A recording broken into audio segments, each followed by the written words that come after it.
What's up, everybody? It's Chicago Talk Show host, and I'm here to talk about this book, Men Without Work, written by Nicholas Eberstadt. This is the 2022 post-pandemic edition. The original came out in 2016, so this is a fairly recent collection of information regarding this issue. And let me start off by asking you this. How many here know of a young man, middle-aged man, somebody like that who's not working? And not only that, but they're not looking for work and they're not doing anything about it either. Chances are you may have heard of somebody like that, or maybe you know somebody like that. And I don't know if you've ever given it any thought, but I've certainly given it thought of how are these people able to sustain themselves financially, right? Where are they getting the money from? Is it from government? Is it from family? Is it from a friend or maybe like a girlfriend? And how long is this going to continue? And why aren't they working? Why don't they want to work? You know, this is information that I'm keenly interested in because I think this is interesting and alarming. To me, it's like, I think this, as the author points out, this is an issue not just for the man, but for society as a whole. And when you got a lot of these people, these kind of guys just dropping out of society, you got to ask why? What's the problem? What is the problem? And I think at the end of the day, we're going to go over some things, but at the end of the day, I think it begins with spirituality. That's right. I talk about nihilism in the past. I've done interviews with Catholic author E. Michael Jones, which I encourage you to check out if you haven't already. They talk about these sort of things. Nihilism, this idea of nothing, hopelessness, no hope in the future. And this is a very pernicious and pervasive thing that's happening. And I think it's poisoning a lot of our men. But we'll get to it. Stick around if this is your first time here. Again, I'm Chicago Talk Show host. I do a lot of these kind of book reviews on history, metaphysics, theology. You know, I talk about it from the Catholic perspective oftentimes, but I'm also just a regular dude. And I can't wait to share more information like this with you. So make sure to subscribe and stick around. And otherwise, we're going to get to it. So what I'm going to do is I'm going to go over the introduction and some excerpts from it and kind of comment on each excerpt a little bit. But the author, Nicholas, he writes, millions of men in the prime of life languish in a state of economic inactivity and financial dependence, neither working nor looking for work. Their improbably demeaned straits are a main feature of a broader landscape of pathologies elsewhere termed the, quote, new misery, unquote. These pathologies have intensified during the era of Divock. So I'll say that last word, Divock, backwards. And I don't know if YouTube still has a thing about that word, and I'm already shadow banned enough, so you can put two and two together. But needless to say, this book points out at multiple times the consequences of Divock, and they are coming out. You hear this more and more in the mainstream, how much it set back young kids and adults alike in education and especially social consequences, right? We'll save that for another time maybe, but I probably am preaching to the choir if you're here. We'll move on. The author continues. Here's another excerpt. We've been able to ignore this depression scale problem because America's men without work are not violently threatening civil order. Instead, they are all too likely cooped up at home, inactive, courting deaths of despair. Their worklessness is largely voluntary, which helps keep the crisis hidden.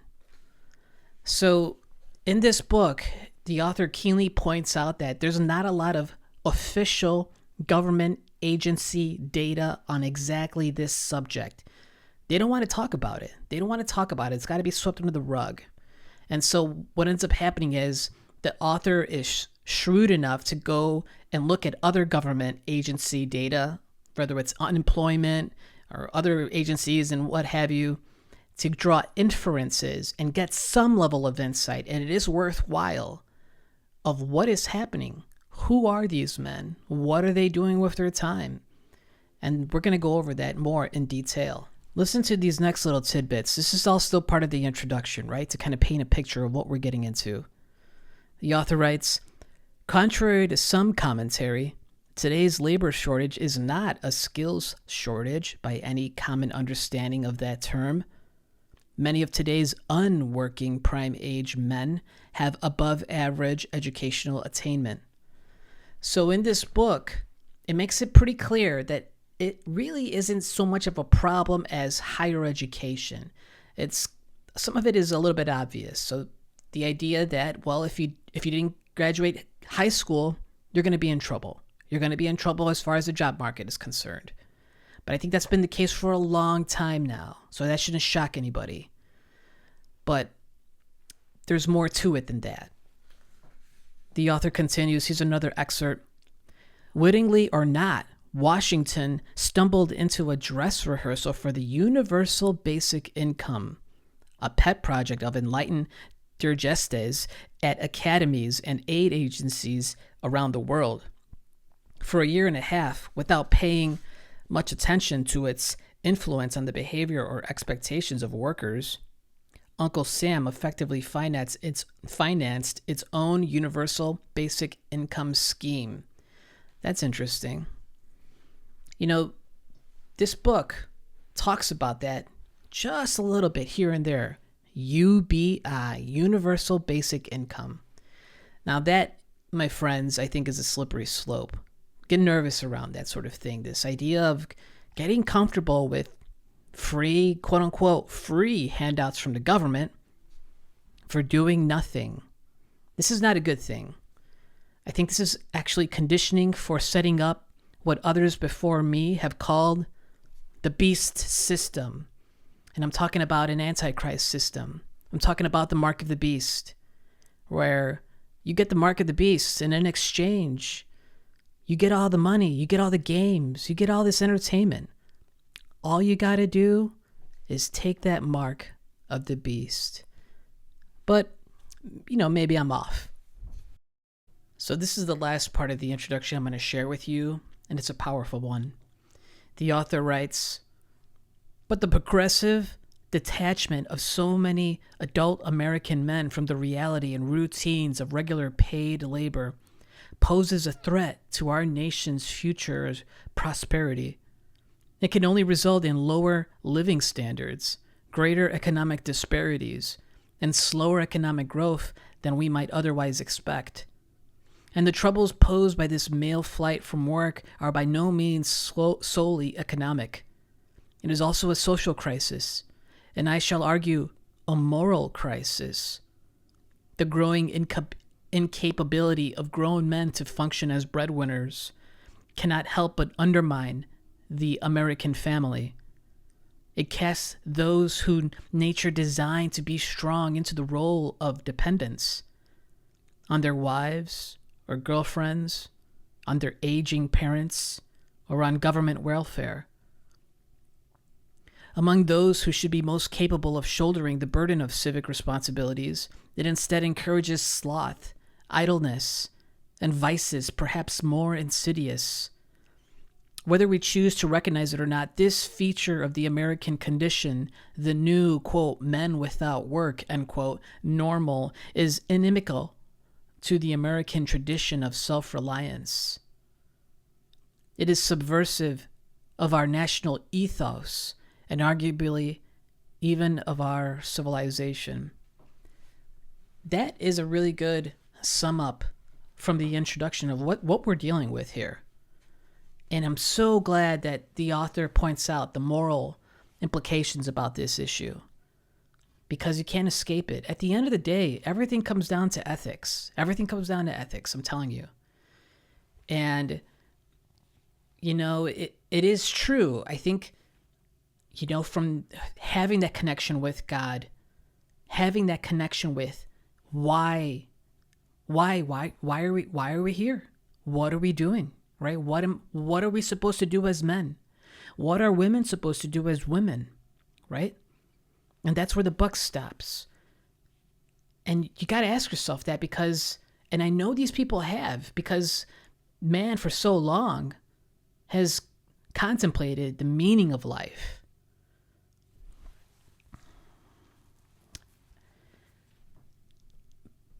Today's world hates talking about God. And this is a big problem. This is a big problem.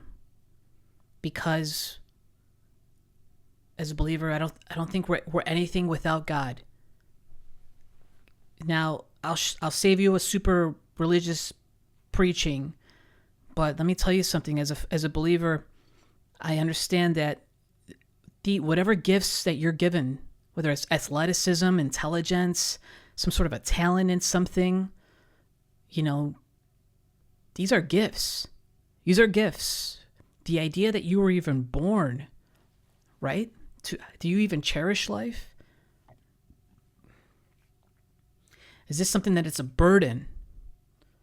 These are fundamental questions one needs to ask themselves. And I think without God, it's just that much easier to just drift. And I don't recommend that. Just drifting, just being this rolling stone. I think you're gonna run into problems because there's storms that come throughout a man's life, throughout anybody's life. And are you really just gonna be like this boat by yourself? To be tossed and turned by all kinds of storms, to be capsized. Maybe you get back on, maybe you don't.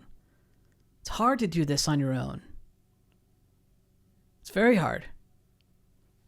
You may think to yourself that you can. I don't know about that. I think you can do it I think people can be self-reliant on themselves for so long, for so many things, but not for everything. But I digress. We'll continue with the video. So in chapter 3, there's this powerful excerpt that I want to share with you. It's called Post-War America's Great Male Flight from Work. Listen to this. Nicholas writes, "This mass retreat from the workforce has been possible to ignore because these men are largely socially invisible and inert, written off, or discounted by society, and perhaps all too often, even by themselves. Until roughly the outbreak of World War II, the overwhelming majority of non-farm working-age American men fell into one of two employment categories: working a paid job or unemployed. There was no, quote, third way, end quote, for healthy, able-bodied males. Life then was much closer to the bone than today. There were few social guarantees of any sort. The prospect of being without regular employment filled most men with dread. To be jobless was to court financial disaster, and the specter of long-term joblessness was terrifying to anyone responsible for supporting a family." I think about that, right? Inconceivable back then. Got very good arms. He didn't fall? Inconceivable. Post-World War II, to be a man and not be working? What's going on here? And we're talking excruciatingly terrifying to have a family during that time. And the thought of not having a job. Imagine. That's because how are you going to pay the bills? How are you going to put food on the table? Intolerable. And here we are now. We're going to continue. I'm going to go into chapter 5 now. It's called Who Is He? A Statistical Portrait of the Unworking American Man. The author, Nicholas, he writes, Almost all of the collapse of work in adult male America over the past half century is due to the rising number of men no longer seeking jobs. He continues, with respect to race and ethnicity, the greatest cleavage is between black men and all others, though differences among the huge and diverse non-black population are also evident. Hispanic men, for example, were more likely than average to be in a job and out of the NILF pool. That's NILF. And that's an acronym that the author made, and NILF stands for not in labor force. So keep that in mind. The author continues a little bit later on. Marital status and family structure / living arrangements likewise prove powerful predictors. Married men accounted for 3/5 of prime age job holders, but only about 1/3 of NILFs in 2015. On the other hand, men who have never married were underrepresented among the employed and overrepresented among NILFs. Parentheses, a similar pattern holds for prime age men who were divorced, separated, or widowed. End parentheses. The author continues, living under the same roof with one or more children also increases the odds of being a worker, regardless of marital status, and married prime age men with children accounted for over twice as much of the paid workforce as a NILF force. So, some of that is a little bit obvious, right? So if you're married, you're going to be working. Of course you're going to be working. Now, why is that? This may become as a shock, but it is to provide. It is to provide for your wife and your kids, right? This has been going on for so long now. So that's not going away. But what I want to get back into is the subject of marriage in the first place. What does marriage mean, right? Now, I think for a lot of us, especially the secular, it's become a meme. There's all kinds of dating shows and marriage shows, right? 90 Day Fiancé, all this crap. And it's become a meme. This idea, it's just like, we like each other for 2 weeks. Let's just get married. What's the point of it? It's just a government contract. But it's not. Marriage is a sacrament. It's a sacrament of the Catholic faith. And the idea is that you put God first, which should be God in your life as a faithful. From there, it is the husband and wife under God as a team bearing fruit, which is their children, also to honor God. This is what we're talking about. And this has gotten lost in translation in today's modern world. It's been warped. It's been made fun of. It's been characterized. It's been turned into a caricature, right? It's been parodied. And we do that at society's peril. And at the individual level, you see an increase, I believe, in all this divorces because it's not taken seriously. It's just like, we're doing it. We're married, but you don't have God in your life. So it's not going to work. It's not going to work. You're going to run into problems.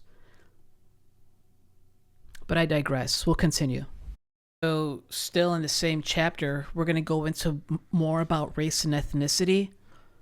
So the author writes, consider race and ethnicity. America today is not a wholly colorblind society, even if it is much closer to this ideal than it was 50 years ago. The legacy of prejudice might seem to explain why prime-age male work rates and workforce participation rates are lower for blacks than whites today. But they cannot explain why work rates and LFPRs, that is an acronym that the author made that stands for Labor Force Participation Rates. LFPRs, Labor Force Participation Rates. And LFPRs for white men today are decidedly lower than they were for black men in 1965. And they surely cannot explain why prime age male LFPRs today are higher for Latinos than non-Hispanic whites. Nor can they explain why labor participation rates of married black men 25 to 54 are higher than for never married white men in that same age group. The author continues and he ends the chapter with this. For the most part, the foreign-born high school dropouts are Latino, many with limited English language ability, and many who entered the United States illegally. Despite, quote, living in the shadows, unquote, they largely seem to have had no difficulty becoming part of the U.S. labor force. One critical determinant to being in the U.S. workforce today seems to be wanting to be there in the first place. So I'm not going to get into this whole immigration thing. I will say that illegal immigration and weaponized mass migration, bad. All right? I think legal immigration and some sort of a system where it's not like this mass, indefinite pouring of immigration, that leaves a lot to be desired, or as far as how to properly work that out. And I don't think we figured that out yet as a country. But I wanted to share that insight. Insight for you as well, for you to consider. Now we're going to get into chapter 6. I think this is my favorite chapter in this whole book. It's a quick read, by the way. The chapter is called Idle Hands, Use, Social Participation, and the Male Flight from Work. And the author really does a great job of opening up this chapter beautifully with a couple of quotes and references, and I'm going to share with you right now. So he writes, bluntly stated, leisure refines and elevates. Idleness corrupts and degrades. Think about that. That's absolutely true. The author writes, free time can be devoted to recreation, reflection, and self-improvement, as well as the pursuit of knowledge, spirituality, and the arts. A respite from toil and chores is a prerequisite for contemplation and the deepening of consciousness that allows for cultural advance. Indeed, in the words of German philosopher Joseph Pieper's probing treatise, leisure is the basis of culture. Here's some more. The author writes, a number of religious traditions have long held that such idleness imperiled one's soul. Roman Catholic doctrine condemns, quote, sloth, unquote, a state of woeful inactivity and avoidance of temporal and eternal obligations deemed a cardinal sin. Protestant theologians, have tended to be even harder on idleness than their Catholic brethren. As Max Weber famously noted, the Protestant ethic maintained that, quote, waste of time is thus the first and in principle the deadliest of sins, unquote. I'm going to go on here.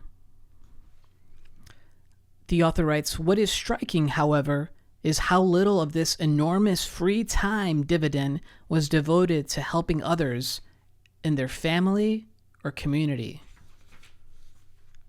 He continues, finally, these men without work spent less time in religious and volunteer activities than any of the three other groups. So a couple things there that I want to go over. I recently did a video on the satanic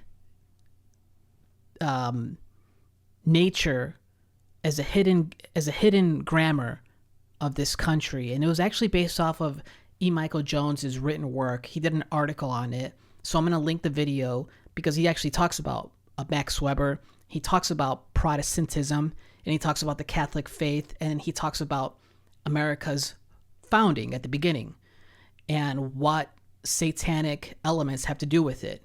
So I'll leave that for you to check out. But it's interesting, right? Here we have the church, the Catholic Church, the Roman Catholic Church, talking about this being this sloth, and it's being compared to, akin to, a cardinal sin, and a cardinal sin is something like pride.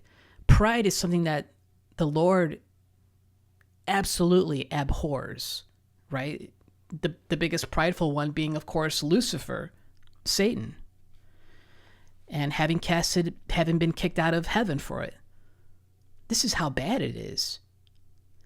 And, it's interesting to me. This book tells you about these men that are not looking for work, and they're not working. They're not there volunteering. They're not helping out their families, it seems. And they're not going to church. They're not involved in religious activities. They're not interested in that. So what this tells me is that in addition to the culture of nihilism, this culture of death, this culture of violence, right? Solve everything with shooting it. There's a problem, shoot it. There's some sort of inconvenience, kill it. But there's also a culture of narcissism where it's just all about yourself. It's all about you. Why bother helping someone else out? It's just about you. Not only that, but it's just about you and what makes you feel good. That's what these people are pursuing. The unworking man, I believe, is a faithless man who is narcissistic, which is wild, right? How can you be proud of not working? I think they're lying to themselves. I think there's a lot of self-deceit. There's bravado.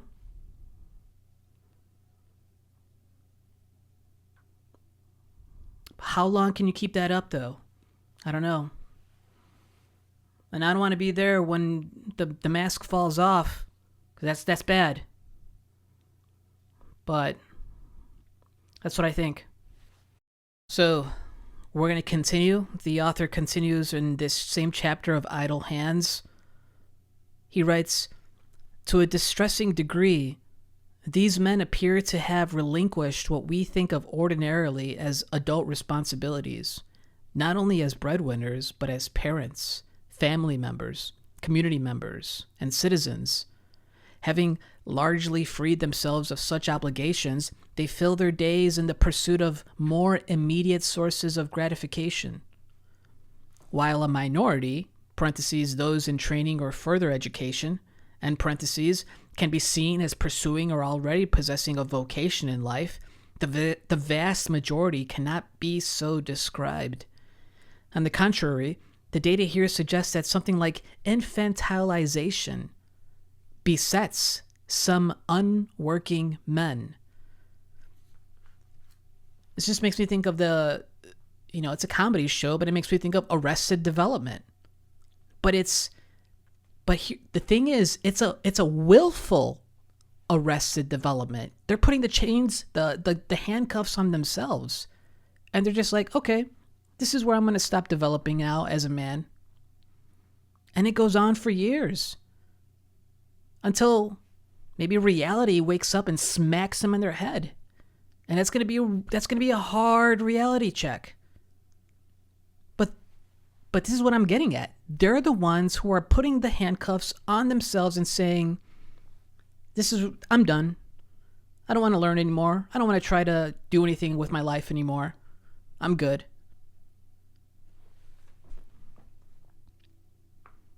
The author continues, "These data raise troubling questions about the suitability of these long-term unworkers for re-entry into the workplace.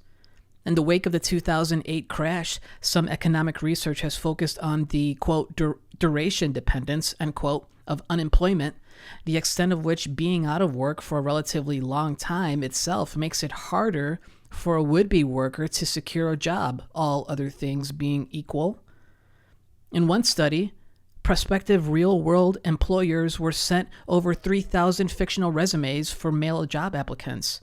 The imaginary candidates were identical in demographic, education, and skill characteristics, but some had longer or shorter spells out of the workforce.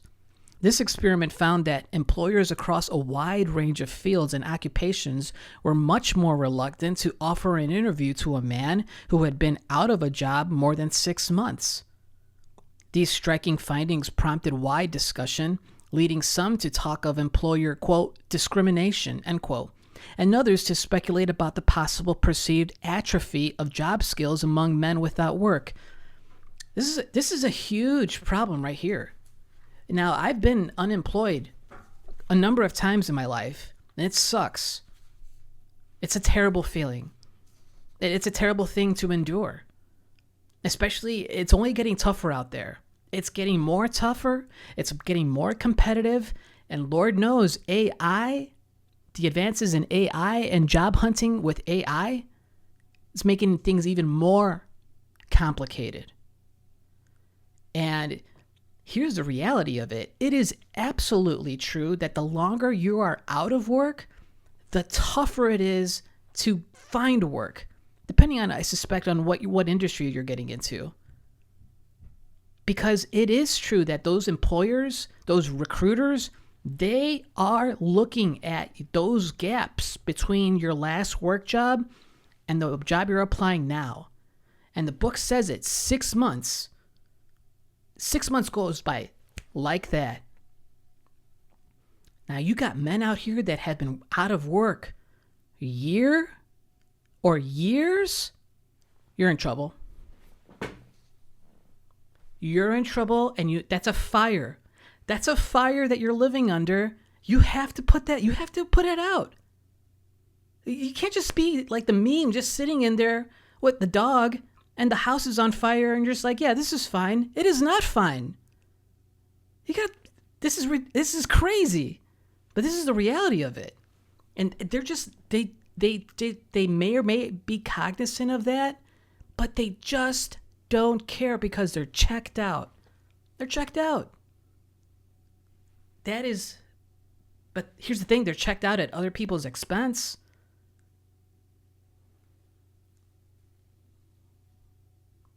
That's rough. That is rough. So in this chapter, you also get a glimpse of just what they're doing with their time, the men that are not working and not looking for work. So listen to this. A lot of it has to do with, quote, socializing, relaxing, and leisure, end quote. The author writes, just what leisure-based activities are these unworking men doing 8 hours a day? Among Americans 25 to 54, men who neither work nor sought work in 2014 spent more time engaging in the following categories than working men and women or unemployed men. Quote, attending gambling establishments, quote, tobacco and drug use, end quote, quote, listening to the radio, end quote, and, quote, arts, and parentheses, perhaps incongruously, and parentheses, crafts as a hobby, end quote. The author continues, on an annualized basis, unworking men spent about 70 hours more time, quote, socializing and communicating with others, end quote, than unemployed men, nearly 100 hours more than employed women, and over 100 hours more than working men. When it came to, quote, television and movies, parentheses, not religious, end quote, end parentheses, the contrast between NILF, again, that stands for not in labor force, between NILF men and all the rest was so enormous that it suggests a fundamental difference in mentality. For unworking men, watching TV and movies ate up an average of 5.5 hours a day. That's 4 hours a day more than for working women, nearly 3.5 hours more than working men, and a striking 2 hours a day more than unemployed men. He continues, quote, however, that the internet may play a big role here through desktops, handheld devices, cell phones, and so forth. Whatever they're viewing or doing on their big screens, computers, or smartphones, it must be alluring. So my commentary on that is That's staggering, right? Now,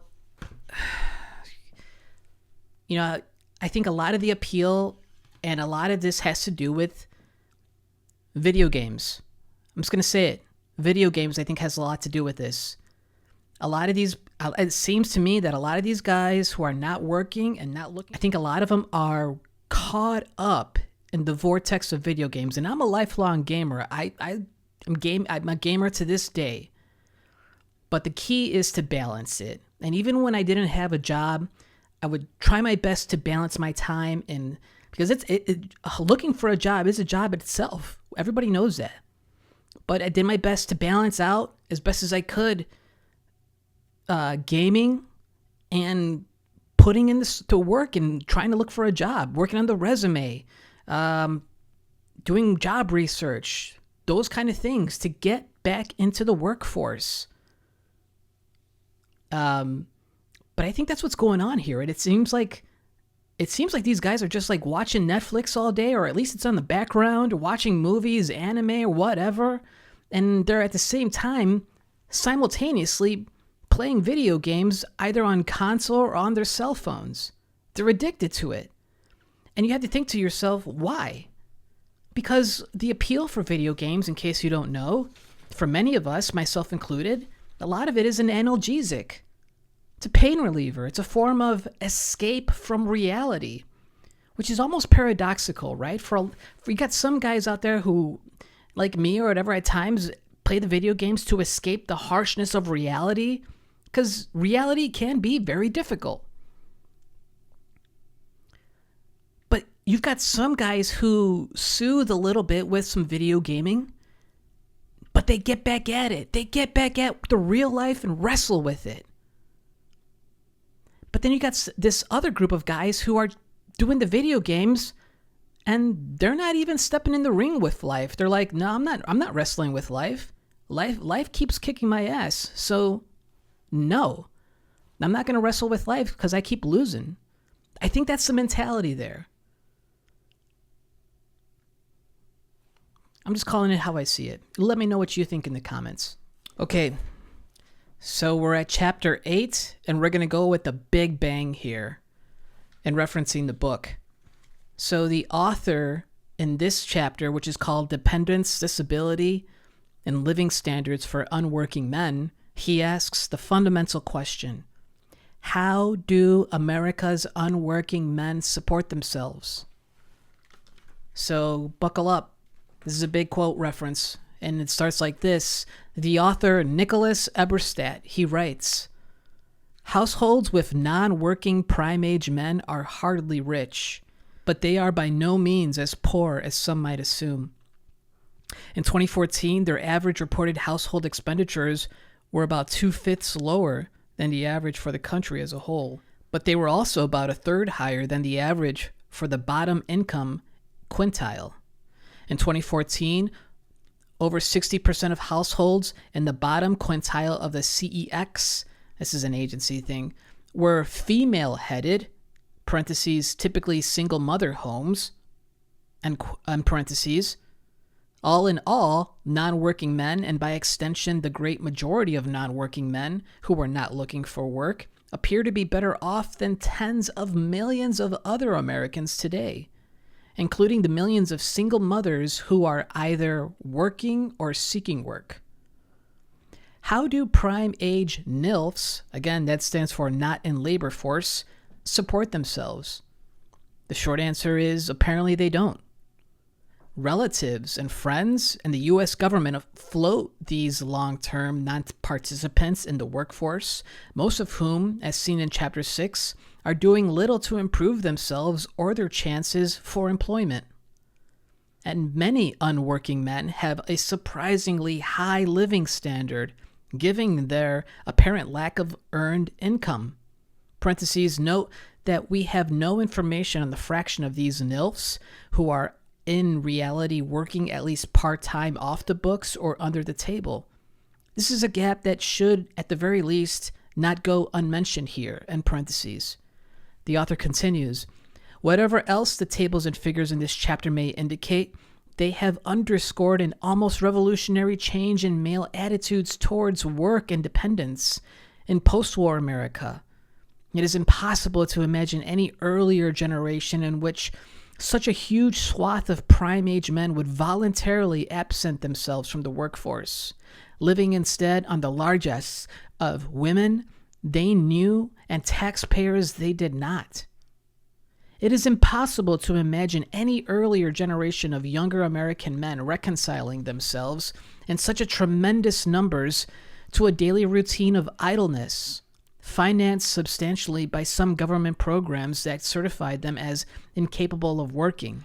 And it is likewise impossible to imagine in any earlier generation of working and tax-paying Americans would find acceptable our nation's current arrangements for supporting men who are neither working nor looking for work. There you have it. Think about that one. Let me tell you something. In the times that I've been unemployed, even sometimes employed, having to ask family for financial help, it is awful. Now, granted, it's far and few in between that I had to ask for a few hundred, but it was never like, hey, mom and dad, let me borrow $10,000. Let me borrow $5,000. Hell no. All right. It sucks, but it is what it is. Sometimes a friend or even a coworker, I had to say a couple times, hey, can I borrow $20? I'll give it to you Friday when I get paid next. I've been there. But this is something that was shameful on my part because I wasn't proud of that.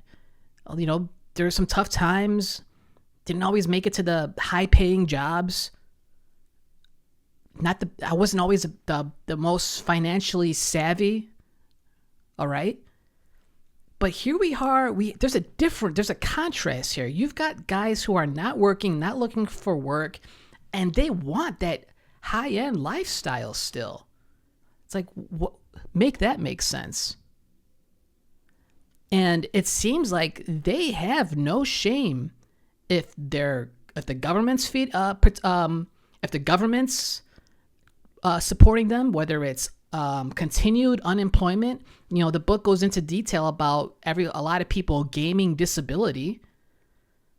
There's no shame there. It seems like they have no shame in leeching off family. Maybe their family's rich. So, hey, what's the problem, right? And they seem to have no shame in leeching off their girlfriends or wives, some of which are single moms. And they're just like, no, this is fine. And what's even more crazy is a lot of these women are like, yep, this is totally fine too. What? What? Are you kidding me? Like, what's going on here? That is just wild to me. Like, I mean, it's one thing to be like, if you guys are, you're dating and you're working together, you're working towards something, right? You're trying to build a future. Hopefully that involves marriage. And it's like, maybe you do need to borrow some money, but even then it's just like, okay, we're going to pay this money. I'm going to pay this money back. And you work on that plan. But it shouldn't be just like, here, I'm your girlfriend / wife, and I'm your ATM machine. And it's like, everybody's okay with it. I mean, God bless them. God, there's plenty of women probably that are like that, but I know there's plenty of women that are not like that. Because a lot of us are struggling out here. And it's just wild to me to think about. All right, everybody. So that's going to do it for this video. I really hope you enjoyed that. It was a lot of fun for me to share this with you. Once again, the book is called Men Without Work, Post-Pandemic Edition. This is by Nicholas Eberstadt. And this is the post-pandemic edition is from 2022. Listen, if you enjoyed this, make sure you like and subscribe. I'm going to continue to give provide these kind of content and book reviews ranging on these subjects. So if you're just stopping by, make sure you subscribe. But I check my analytics all the time, and I know there's a lot of people that stop by the video or stop by my channel, and they don't subscribe. So definitely subscribe. I'm gonna keep continuing to build this content. My audience is growing. I'm so thankful for all my subscribers on here. I'm trying to get to 1,000 plus subscribers to grow my channel and keep delivering this kind of content.